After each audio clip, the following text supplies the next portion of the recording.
Mas pinaigting ng House Committee on Labor and Employment ang pagsusulong ng mga panukalang batas na tumututok sa kapakanan ng mga manggagawa. Ang detalye ihahatid ni Sofia Potenciano. Pinangunahan ni Committee on Labor and Employment Chairperson at Cavite 1st District Representative Jolo Revilla ang pagsasalinya ng mga prioridad ng komite sa 20th Congress. Ayon kay Representative Revilla, mahigit 100 House bills na ang nirefer sa komite.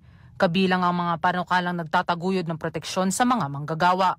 Ilan sa mga ito ang wage increase, security of tenure at proteksyon para sa mga manggagawa sa formal at informal na sektor.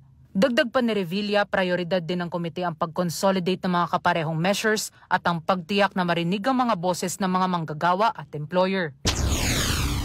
Samantala, inihayag ng mambabatas ang ilang resolusyong ihahain ng komite ngayong 20th Congress. Una na dyan ang panawagan sa Regional Tripartite Wages and Productivity Boards na kumilos sa mga petisyon para sa wage increases.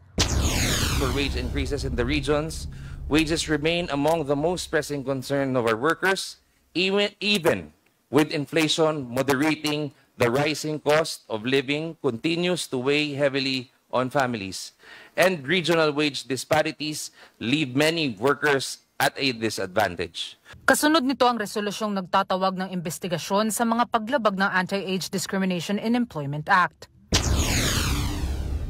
This seeks to strengthen enforcement of the law and ensure that no Filipino is denied opportunities simply because of age. Anin ni Revilla, determinado ang komite na tugunan ng mga isyu ng mga manggagawa at bigyan ito ng karampatang atensyon sa mga susunod na pagpupulong.